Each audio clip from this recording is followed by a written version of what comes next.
All right, guys. So we're back today, this week, and we're gonna learn about color mixing, color systems mostly. Now, last week we spoke about the significance of the color blue and why it played a vital role in history. Now, you guys might have gotten bored, probably clicked the dislike button. I have no clue because I don't see unless someone comments. Um, But in general, the reason why I spoke about it is because people don't realize is that because people could not, or artists and pigment makers, they could not create the pigment blue back then, the color wheel looked completely different. The color wheel kind of looked like this. Okay, so this was the color wheel before the color blue was invented. So you see, there is no blue, it's like kind of a purplish indigo kind of a color. Right? And even this is more towards like a turquoise. Now, before we get into traditional the color mixing and digital color mixing, let's talk about color systems because color systems is something that we as digital artists should know. Okay, so there are two types of color systems. Now, I won't go super in depth about it, but basically it's subtractive and additive. Okay, now subtractive colors, basically what it means is that when you mix cyan, magenta, yellow, you get white. Sorry, you get black.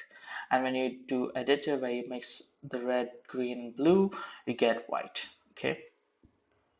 Now, RGB is used in the digital space. Okay. And the CMYK is used in the traditional painting or print. Now, the reason for this is pretty simple. Um, in traditional media, like you have your different pigments and you're mixing the pigments together to create new shades. So if I want some kind of a green, you put in some blue and you got those things, right? But whereas in digital, you don't have pigments, you have small little LEDs which lights up bright or it lights up pretty low based on how much electricity that's being pumped into that pixel. Okay, again, white wavelength, like a white light, is made of different wavelengths. So these pixels, based on the amount of energy they are getting, they light up and it can either go dark or it can go bright. That's the reason why digital uses additive and traditional print media uses subtractive, where K is basically black and that is added in to the pigments to create a darker tone or a lighter tone. So that being said, when you're doing digital painting, we don't work with CMYK. You do change the color space later, but we're not worried about that. We're just learning to paint digitally and trying to mix color digitally so we can get interesting paints, right? So let's just stick to additive colors, where when you mix them together, you get white. Now, many of you may have known that me and many other artists, we don't use the HSB slider. Okay, at least I don't. I used to, and I found it extremely complicated or extremely annoying. Okay, because I have like select my colors and select my tones, the brightness and the saturations and all that stuff, and it does not sit like well with me. That's because I come from a traditional media. Okay, so I learned how to paint using egg tempera, where you take the egg yolk, right? You puncture out the egg yolk, you mix your pigments with it with like a tablespoon of water, right? And then you use that to paint a flippant painting, okay?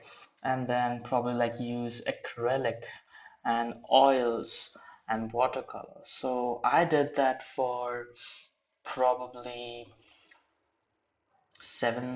6 years of my life before going digital.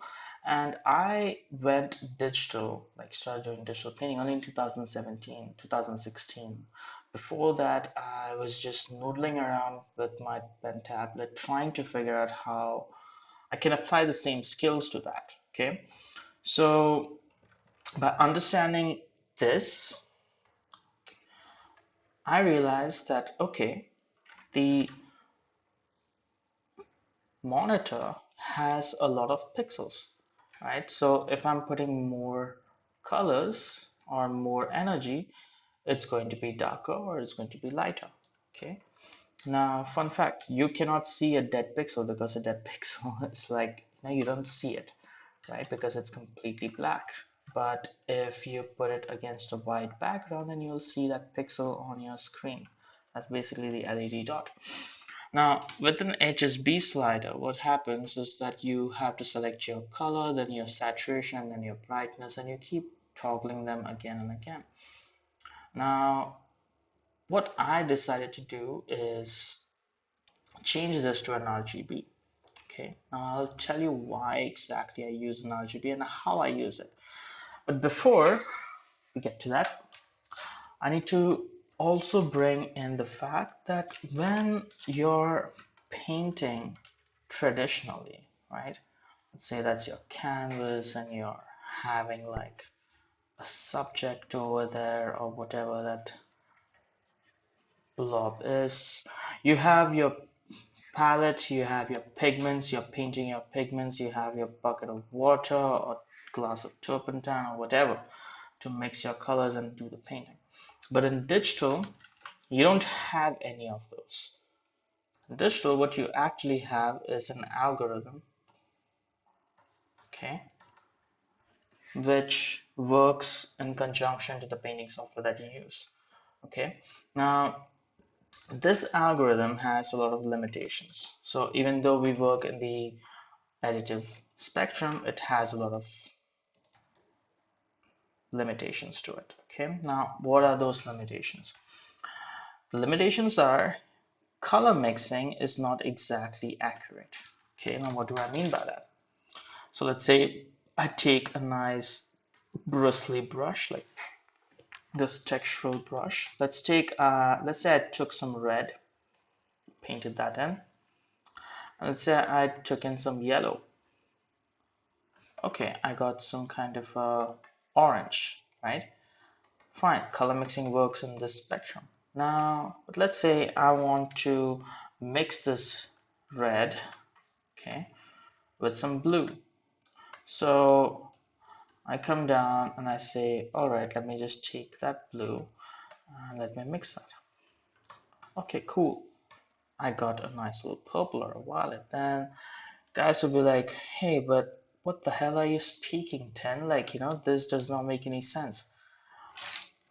Now, it will make sense because when you try to mix blue, okay, there, and let's say you took yellow, let's take a nice pure yellow and mix it, you will never get green. It will just go desaturated.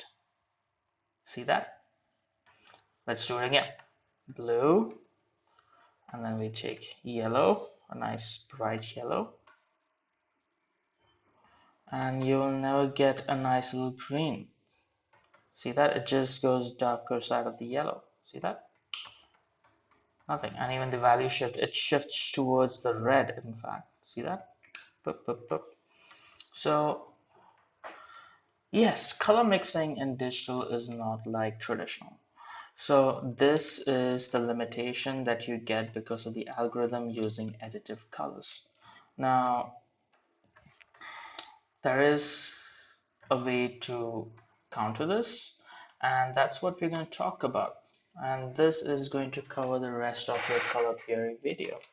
Okay, so let's get into it. Now, this is a color wheel before the pigment blue was invented, so we are not going to see that. Okay, because now we have blue and we can see how the blue is made and yada yada yada, so we don't care. Okay, boop boop, we delete that. Okay, now Traditional mixing and digital mixing. So traditional mixing usually, like now I explained, is that you have some red, you have some blue, you mix them together like so, you got your purples, you got some of your violets, etc. Right? But then if you notice, if I'm going to take this green blue again, I'm going to mix it with this green, I'm not getting that. See that? It's not that red. Now this is traditional color mixing. Okay, that's the reason I wanted to show it. Now I emulated this in digitally. Okay, now it will make sense why additive colors, work this way. So before we go forward into it, let's just talk a basic color theory. So color theory 101, each of your pigments have their own values. Basically, if I'm creating like a hue saturation layer and setting it on color, you can see that each of these pigments have their own separate value. So a blue is usually a tad bit darker than a red. The yellow is the most brightest. A green is somewhat neutral, right? Same goes to an orange, right? So a few things that you can take away from this is that if you want to make your pigments darker without the use of black, you can mix some blue into it. Okay, one. Now, moving forward, opposite on the color wheel, complementary, complementary, opposite on the color wheel, but then I'm splitting it, split complementary, three adjacent or four adjacent colors analogous, etc., etc., yada yada yada. Okay. Another thing that we need to keep in mind is that complementary colors, they neutralize each other. Now we will get to that. Okay. Now this is digital color mixing. We'll go more into those complementary stuff, but let's talk about digital color mixing. Now, I created this color mixing using your digital tools. Now, to do this so seamlessly, I did not use your HSB sliders. Okay, this is a piece of shit. I didn't understand how to use it for a long time, and I played around, and RGB is what stuck. So, let's talk about the RGB sliders. Okay, so you have red, green, blue. You push the red forward, you got a nice saturated red. You push the green forward, just the green, you have a nice green. Okay. You push the blue forward, you have a nice blue. Okay. You push the green and the red forward, you have a nice little yellow. Okay. Now, if you push all of them, you got a nice little Y. Aha. Now, this is why it's an additive force, because all these sliders pushed into the right side gives you a nice pure white. All these things pushed to the left side will give you a pure black. That's it. And if all of them are together around the same value, you get a nice little gray too. You don't have to worry about like, oh, your color's going muddy. Okay, now we will talk about that when we look at the demo. So let's look at what values are. Okay, so values is how we look at light. Okay, light is brighter, it has a higher value, shadows are a lower value. Okay, so look at light, or look at the whole concept of digital painting as if you're cooking. Okay, now light is your heat and colors are your veggies or your meat. Okay, so the more heat that you give, the more pop that these bright tones are going to get. Okay, and the less heat you're going to get, the more duller they are going to go. Okay, so hope that makes sense. Again, I think that's the only way I can explain. So the best way to understand or to control your painting is to understand heat, how much heat you're giving your areas, how much Like, are you overcooking your food? Are you undercooking your food? Okay, so that's the reason I drew it this way. Okay, now we're not going to look at this guy, so let's just erase that for now.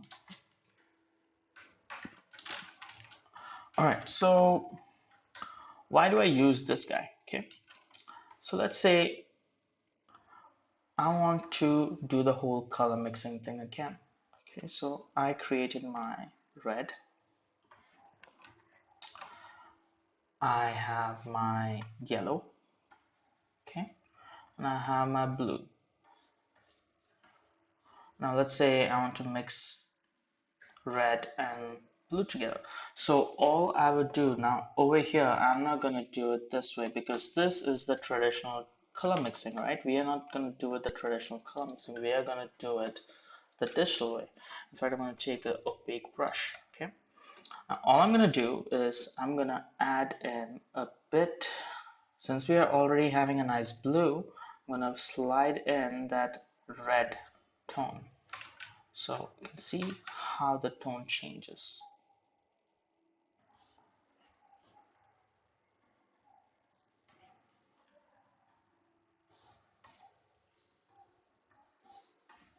Okay, so as I'm sliding in the reds, I'm reducing down the blues as well because I want this color shift to go towards the red, right?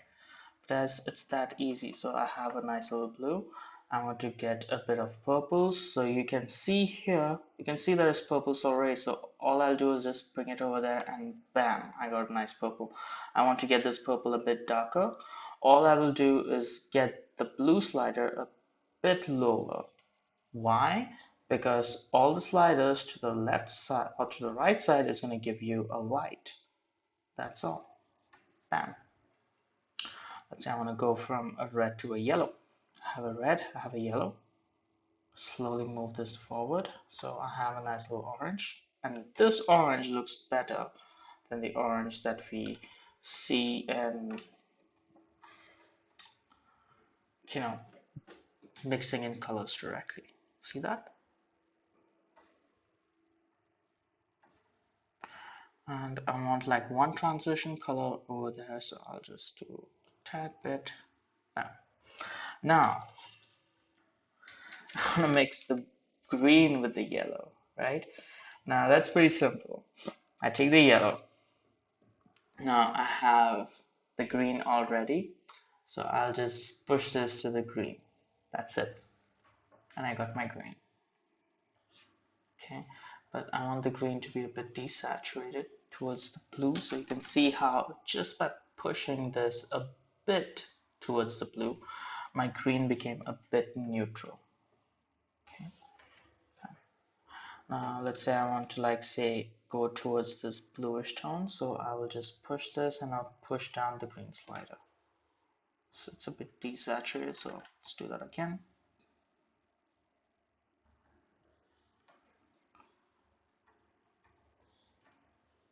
It's that easy. You don't have to worry about using the HSB sliders. Now to go from here to the yellow, that's pretty easy too, so I'll just stay there. I'll increase that red slider because I know both red and green together is going to give me a nice little yellow. And that's it. That's my color mixing in a nutshell for how to do it with the RGB sliders. Okay, this is a powerful tool. Like don't underestimate it. All right, so let's get to the next topic, which is tints, tones, and tints and tones and shades. Okay, so shades is something that you get when you mix your color with like a bit of a dark gray. Shades or tones is something that you mix it with a gray, and tints is something that you mix it with like an off-white or like even a white suffice. All right, so let's say you have a nice little dark gray and you want to get a tint of yellow. So what I would do is I would just push the red and the green slider forward. Let's say if I color pick this, you can see it's already in the yellow spectrum, right? But it's darker. And let's say I want to make it a bit more dark, so I'm gonna get it to the same value. Let's say I color pick this. There, it's almost in the same value. It's in the same yellow range. All right, let's say I want to get tint of blue, or sorry, a shade of blue, right? So I'll just move the blue slider a bit, a tad bit, a tad bit. There you go, I got 3 shades of blue already, right? Bam, bam, bam. Now if I want to, like, let's say I want to get a bluish kind of a green to it, I'll just slide in the green slider, baby. Yeah, see that? Look at the color jump. We have it here, and the slight slide in the green slider, it went towards the green, but it still stayed at almost the same value. Okay, now you don't get that with the HSB sliders. You don't get that with using the color wheel. I don't know why people don't use this, but this is a fucking powerful tool. Excuse my French, but all right. So let's say we have a nice little gray, a shade of gray. Now we want to create some tones. Let's say I want to create a tone of red. So all I'll do is I'll just increase the red slider, probably push back the green slider, because we know green is the direct opposite, right, of the red, and they usually neutralize. So there you go. Bam. And that's a nice little tone of red. And if you color pick this, look at that, it's still in the red, right? It's not jumping so much. It just goes to the cooler side because, of course, like, it has to be a bit cooler. Now the same thing goes for a tint. Tints are basically that you get when you mix a white with any of these shades. So let's say I took this white and I want to get a tint of, let's go for a complicated color. Let's say a tint of this purple. Okay, so purple is basically a mixture of green or red and blue. So all I'm going to do is push the red and push the blue, and there you go, you got some nice little greens. So where you can see the purple, push back the yellow, blue over there, and you can see the color is coming towards this blue tone there. Right, but they have to be in the higher value range, so we keep them higher and lamb. Keep them both up, and there you go. Got some nice little tones and tints of this nice little purple now. And that's it. So this was how you color mix using the RGB tone. If you can mix tints, tones, shades, mix the colors of the color wheel using just the RGB sliders and understand this, you don't need the HSB, right? Because at the end of the day, we are using RGB color systems, which is additive, which basically means that all of these sliders towards the right side means you get a white, all of the colors towards the black or to the left side means you get a nice little black. All of these sliders to the center, okay, let's say 128, okay, you can even type in that value, right? 28, you get a nice little gray. Now once you got a gray, let's say I want to get some nice bluish gray, I just push the blues up. Say I want to get like a greenish gray, like a yellowish gray, there you go. Put some red to it, there. Let's say I took some blue and I want to mix a bit of this red, right? So I have this nice little thing and I want to push that red. So I'm just gonna push this red slider up and that's it. So the transition is that easy. So this is the tone I have. 1, 2, 3. I can push the blue back. See that? How easy is that? Like, no one teaches you that. But look at that transition, right? Now This is the power of knowing what system that you're studying in. When I was painting traditionally, all I knew is that, okay, you have your colors, you paint them, and it worked because I was looking at the pigment. I can feel the pigment in my hands, but digitally you can't do that. So knowing the RGB sliders and what color systems your software is using helps a lot. Now, this is the same with Clip Studio Paint, with Krita, with all these things, right? So let's try to create the neutrals. Okay, so I have some blue. Okay, this bright blue. So how do we create neutrals? Neutrals are basically created when you mix the opposite colors on the color wheel. So a blue mixed with the orange, a green mixed with the red, purple mixed with the yellow. Okay, so this is how you create some neutrals. Now, creating neutrals, if you create neutrals and if you can paint with them, you can do a lot of stuff just with an RGB tool. Like now I don't even go to my HSB, I don't even check my values, right? I just use this. I just make sure that all my sliders are not all the way to the extreme left or to the extreme right. They're a bit close by, but not extremely, right? So let's create these neutrals. So I have some red and green, okay? So I take some red. All right, let's take a bristly brush. All right, I have some red. Now I want to create some neutral green. So what I'm going to do is I'm going to put in 50% green and 50% red. And there you go. So this is 50% green with 50% red, right?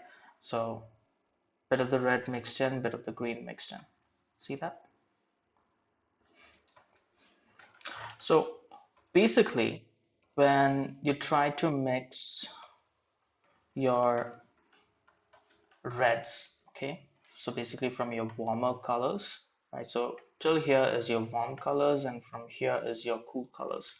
So your blues and your this range will give you the grays, okay, basically your gray tone, and this will give you your browns, okay, just remember that. And that usually happens when you mix the opposite ends. As you can see over here, I took this red and I mixed a bit of that green, right, green slider in, and a bit of that red slider in because they mix together, and I got some nice little brown, right? I can darken this a bit more by keeping the same kind of a angle on both of them, or the position, and I'm just darkening them a bit, so I got like a darker brown. Now this sits exactly over there, see that? And this sits exactly over there. Let's say I take this and I'm putting a bit of that green, see that? It's so easy to transfer. Now let's say I want more of the green and less of the red, right? So that's pretty possible too. So I have my green, okay, boop, and all I do is I'm going to increase the red, I'm going to decrease the green. I'm going to increase the red, I'm going to decrease the green. You can see it's kind of neutralizing. It's coming to that same shade, right? So it went from here, right? It went over there, okay?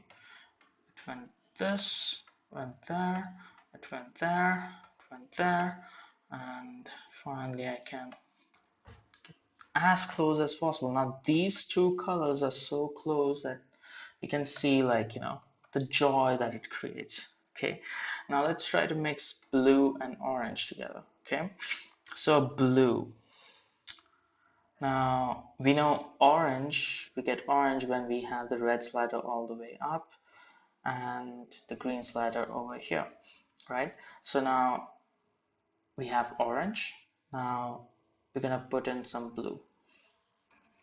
Okay, so we're already getting that kind of a lightish tone, but I'm gonna decrease that orange a bit because it has to go down, right? Because it's mixing in with that blue. So I'm gonna push that a bit lower. Boop, boop, boop. Okay, let's do it again.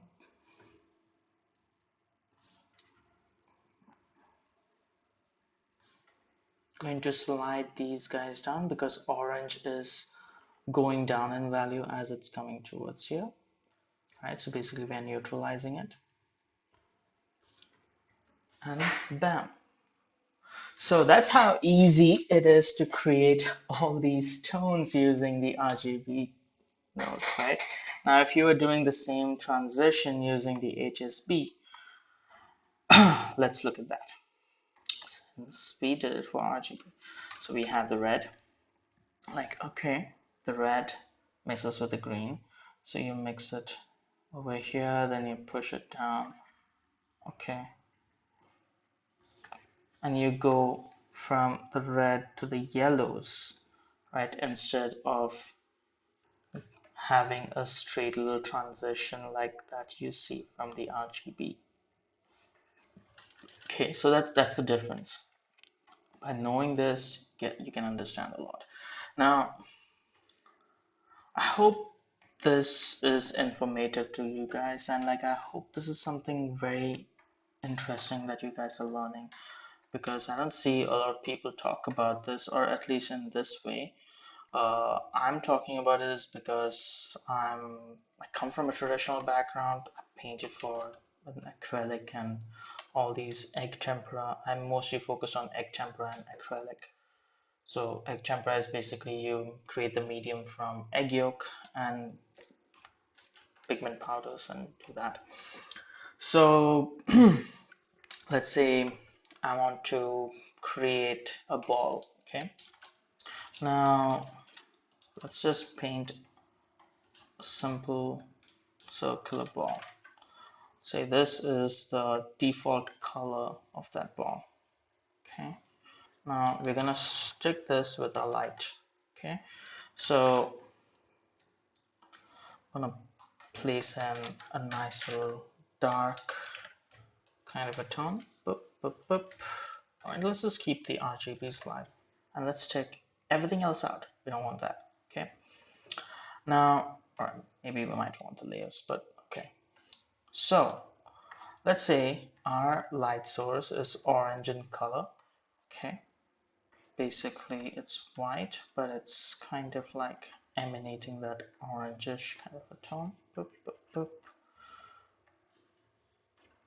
Okay, boop. So kind of like a yellowish, kind of an orange kind of a tone. So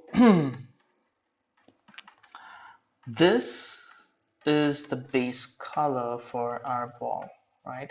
So if I'm going to paint something using this light, it should mix with that. So this is a yellowish, kind of an orangish light, and this is that. So the first thing I'm going to do is I'm going to increase this to a bit yellowish kind of a range. I'm going to keep the same shape. You see the sliders, the arrangements, I'm going to keep it same. I'm going to increase it. But I want to, since it's yellow, I'm not moving the blue slider so much because it's already giving me that yellowish kind of a highlight. Okay, now let's create a clipping mask. Okay, I'm just going to paint that in. Okay, boom, done. All right, now that is my lit area. Let's say I want to put this in the shadow, or like the darker parts. So shadows, as we saw earlier, are basically your grays, which is found from your blue area mixed with a bit of your darker tone. So basically it's tints, or like, sorry, not tints, shades. So selecting this back again, and I'm going to push these guys down a bit. Okay, I'm going to keep the same arrangement as that. Look at this shape, it's the same shape, but I'm getting them close to each other so they are neutralizing. Okay, since we remember, like, these sliders, when they come in alignment, they basically become neutral. See that? Now, all I'm going to do is I'm just going to paint in a very slight layer. Okay. Let's say this, from a distance, already feels like, yeah, there's some light falling on it. But I want it to go a bit more darker. Okay. So, pushing this a bit more darker, and bam. I didn't do much, and you're already getting that nice little warm to cool transitions. I can probably even go darker, just considering the shape of that, right? Keeping it neutral and cool.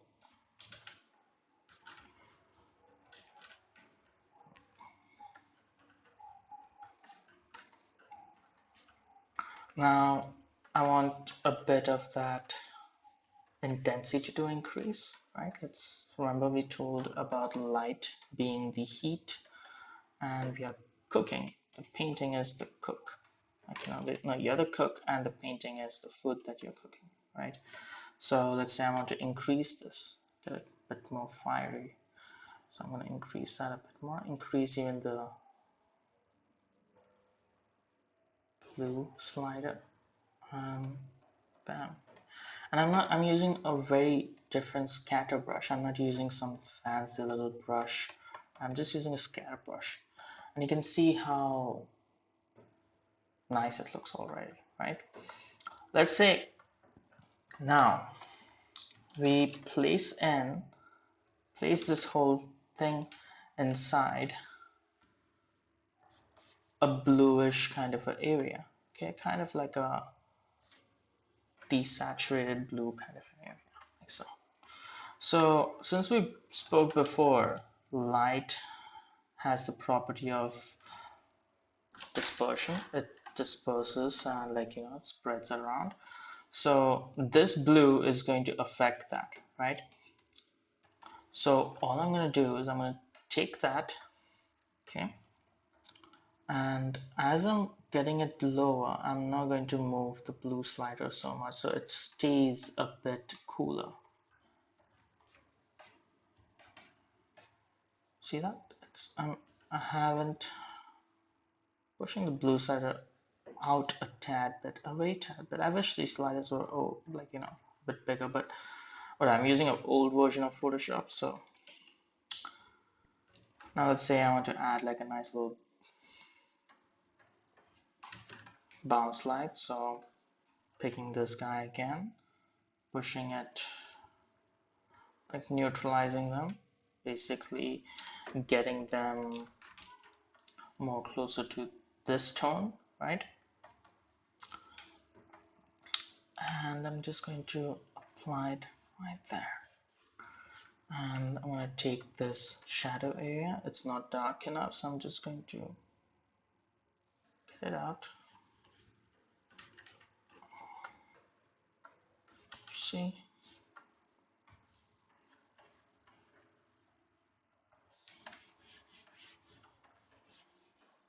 Right, and that's all I did. And you can see already, just because of that little tiny little change, you can see how well this thing looks illuminated now. Right? It looks like, yes, all of these colors, they're mixing in together. Okay, so when you're painting, just remember that, well, you should always paint with your neutral tones. Don't paint with your completely saturated tones, because we as humans, we don't see a lot of saturated things. We might think that they are very saturated, but they actually aren't. So for example, I did a study of my friend's photography, and she clicked this. Okay, so good.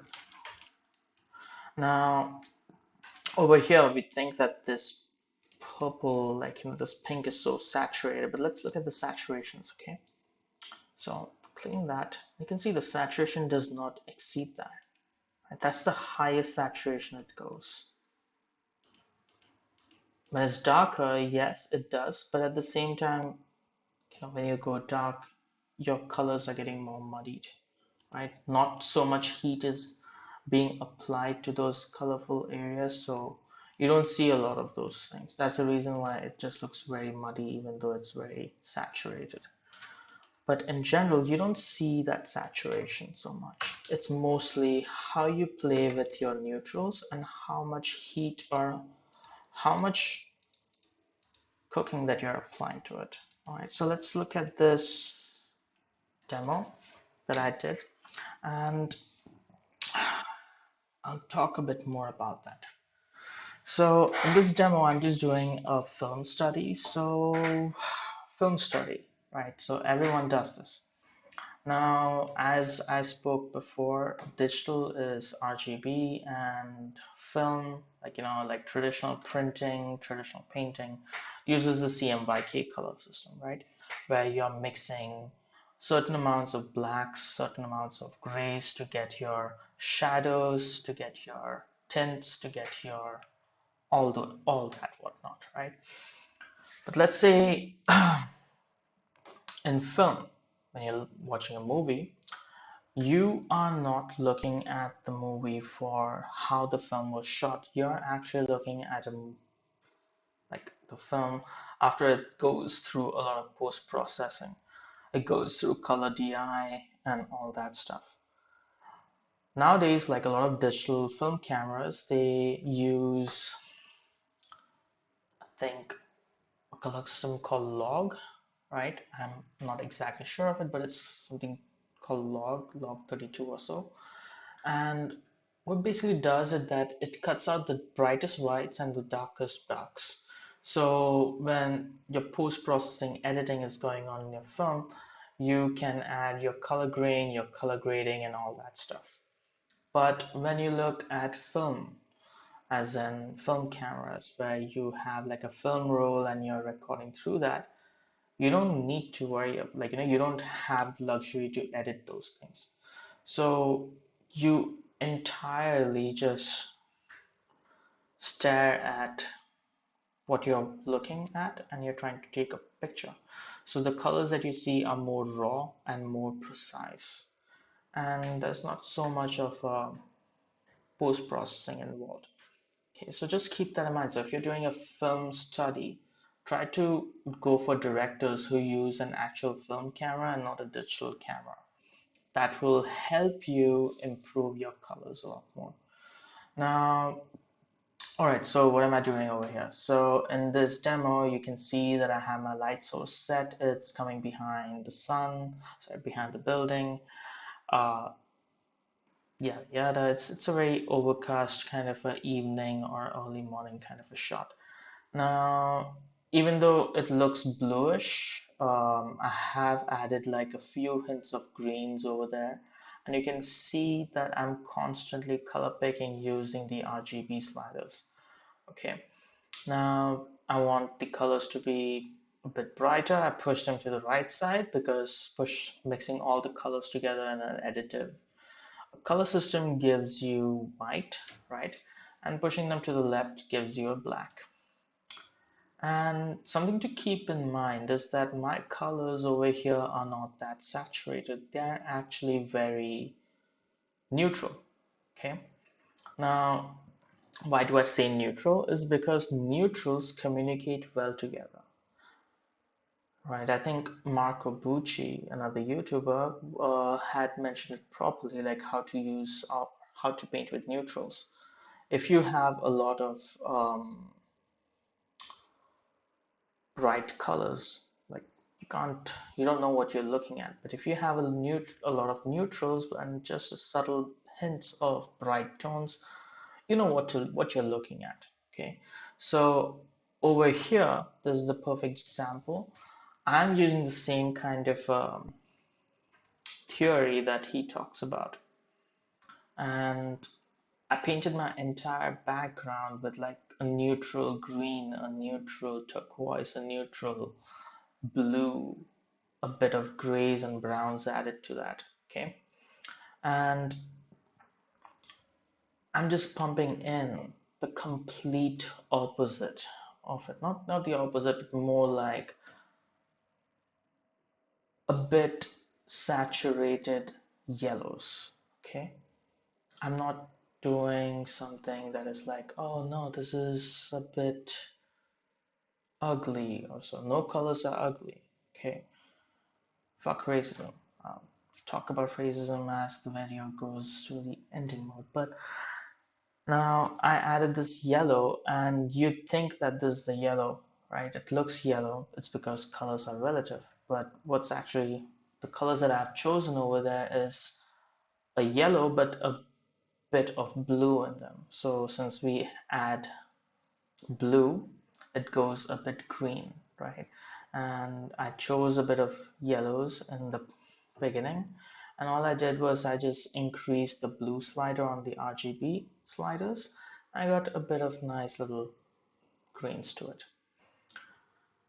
Now, you guys must be like, wow, dude, that's a lot. That's a lot to take in. Um, but no, it's not. We're just scratching the surface, right? Now, everyone says that, dude, no, you are a shitty painter, or your colors are not accurate, or your values are off.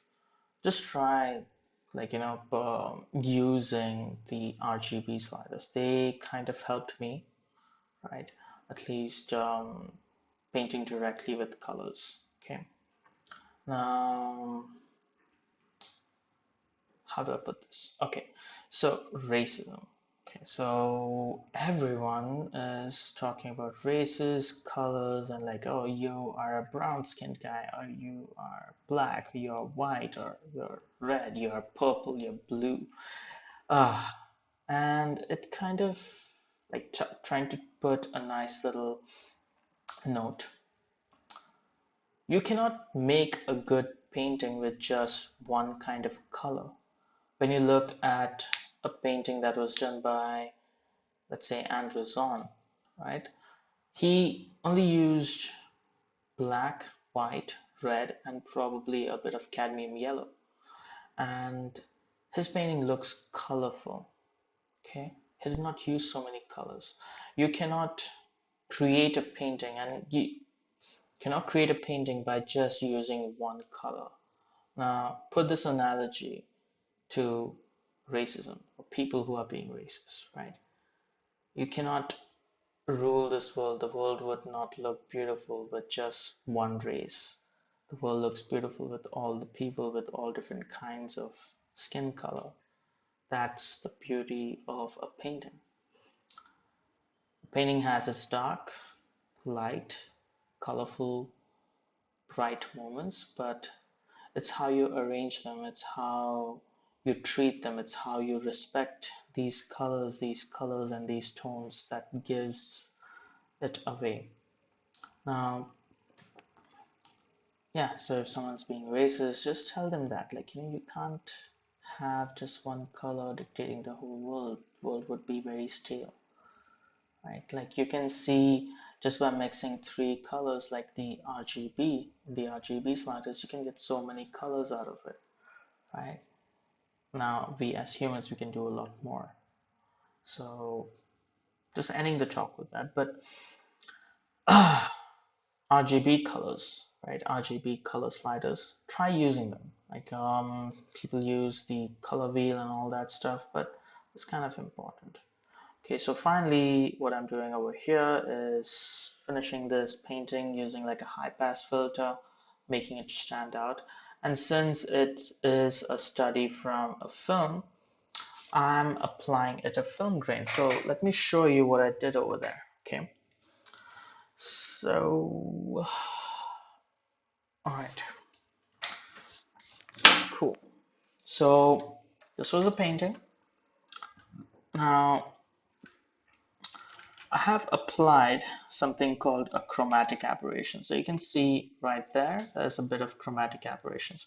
Now, if you're going to apply chromatic aberrations, please make sure that you're only applying them to the areas where it's the highest contrast. Okay, don't apply it all over the place. It's not going to look good.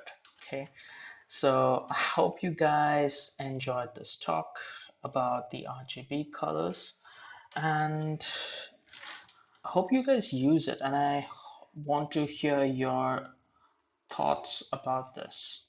Okay, it's a fun way to learn about neutral tones, about controlling your values, etc. And I don't know, probably we should start a challenge where we just use the RGB color tones. All right, so see you guys. Have a good night. Have a good day.